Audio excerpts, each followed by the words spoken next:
அன்பர்களே, இன்று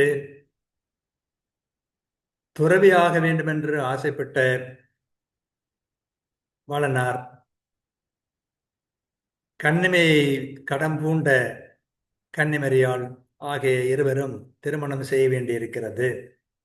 அது இறைவனுடைய திருவுளம். ஆகவே அதனை ஏற்பதற்கு தயங்குகின்ற ஒரு நிலையை நாம் இன்று பார்க்கிறோம்.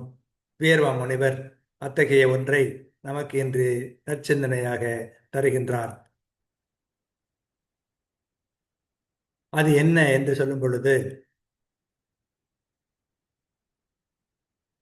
இறையடியார் வீரமாமுனிவர் தாழ்ச்சி மிகுந்தவராக புனித வளனாரை காட்டுகிறதை பார்க்கிறோம்.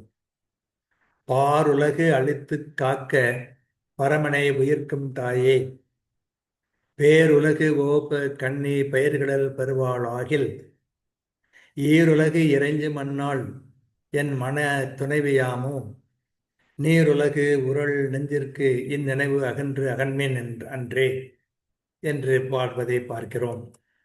அதன் பொருள் என்ன எனில், மகனாய் பெற்றெடுக்கும் இம்மண்ணுலகை பாவத்திலிருந்து மீட்டு காக்க ஆண்டவனை மகனாய் பெற்றெடுக்கும் ஒரு தாய் பெரிய வானுலகம் மகிழுமாறு தன் கண்ணிமை நீங்காமல் பெறுவாள் என்பது வேத நூல் உண்மையாயினும், மண்ணும் விண்ணும் ஆகிய இரண்டு உலகங்களும் வணங்கத்தக்க அந்த கன்னி தாய் என் மன துணைவியாய் அமைவாளோ, நீருலகமாகிய கடல் போல் அலையும் நெஞ்சிற்கு இத்தகைய நினைவே தகுமோ, இது போன்ற நினைவுகளே என்னை விட்டு எற்ற அகன்று போங்கள் என்று வளனார் கூறுகிறார்.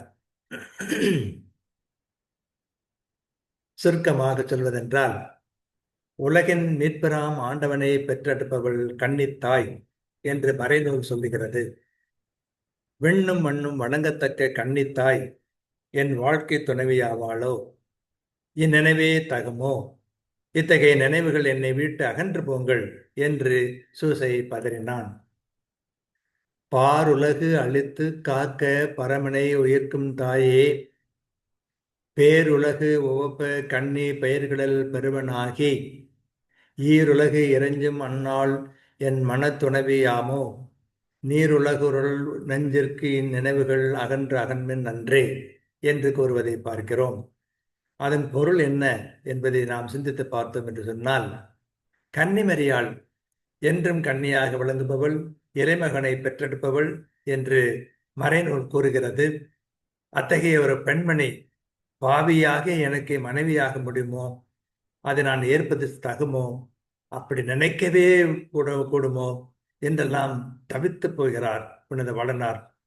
இல்லற வாழ்க்கையிலே கணவன் தன் மனைவியை உயர்வாக நினைக்கவும், மனைவி தன் கணவனை உயர்வாக நினைக்கவும், அதன் மூலமாக இல்லற வாழ்வை காத்து கொள்ளவும் வேண்டும் என்பதற்கு அரிய சிந்தனையை, நம்பிக்கையை தருவது இந்த திருப்பாடல் என்று நாம் சொல்லலாம். இதை உணர்ந்து கொண்டோம் என்று சொன்னால் இல்லறம் செழிப்பாக இருக்கும் என்பதில் ஐயமில்லை. வாழ்க.